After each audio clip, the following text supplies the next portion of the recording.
Anda matud pa ang Regional Director sa Police Regional Office 11 sa ipahigayong Senate investigation ugma kalabot sa pagsilbi sa arrest warrant batok ang Pastor Apollo Kibuloy ug ubang co-accused sa KOJC compound sa Davao City. Ano ang report ni John D. Esteban? We are always ready for any investigation that may happen.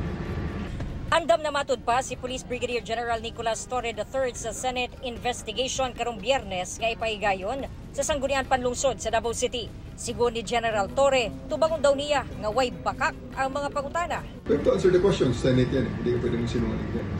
May mga in-anticipate tayo na mga itatanong ni Attorney Torion and the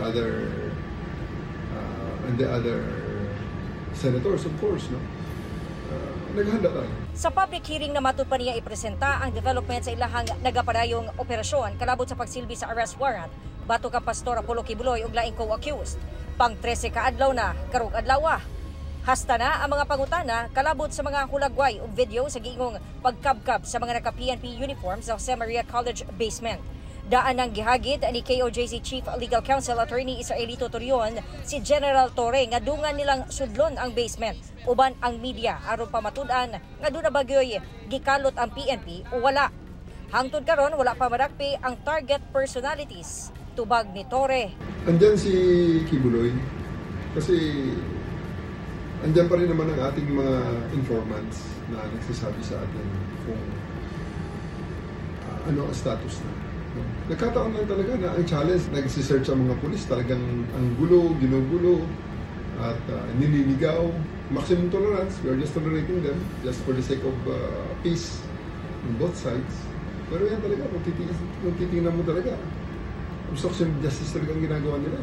Me, I need not prepare, because if you are armed with the truth, you just speak out the truth. My expectations are that he will surely be grilled by the senators, and he will have to defend himself as to why there is wanton violations of the rights to life, liberty, and properties and security of KOJC members, even if he is just armed by an arrest warrant. Daan ang giingon ni Attorney Torion nga illegal ang ginahimo sa PNP kay wala sila'y search warrant. Ug doon na matulpay katungod ang KOJC sa ilahang kaugalingong propiedad. Matud ni Torion, dunay existing temporary protection order nga nagmando sa PNP nga likayan ang paghimo og bisan unsang lihok o lakang nga bahad sa kinabuhi, kagawasan o propiedad sulod sa KOJC compound. Your right to implement a lawful order ends where the constitutional rights of other persons begins. Okay. Usa sa mga ginatutukan sa PRO 11 mao ang cathedral kung asa mihimo og investigasyon ang SOCO kagahapon aron mangolekta og posibleng ebidensya. Sumala ni Torre, aside from the life and movement monitor na ginagamit natin sa rescue, ay may rescue dogs tayong ginamit sa dalawang magkaibang pagkakataon. Ang unang pagkakataon, pumasok ang aso, kinalkal ang lugar na yon kung saan meron tayong nadidetect na movement and life. Cathedral yan, sir, no? Cathedral. Yes. May second na aso na dumating. Kumahol naman. Another indicator na, kasi rescue dog yun eh.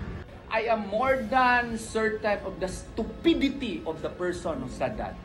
Yes, because even if there is already overwhelming evidence that there is no tunnel there, they have no permits to conduct tunneling activities here, and they have already made intrusive searches in all of the nooks and crannies of the KOJC and JMC. Only a fool and a stupid person would persist in his idea that he is correct. Kauban si Bebot Kahes sa kamera. Ako si John D. Esteban para sa One Mindanao.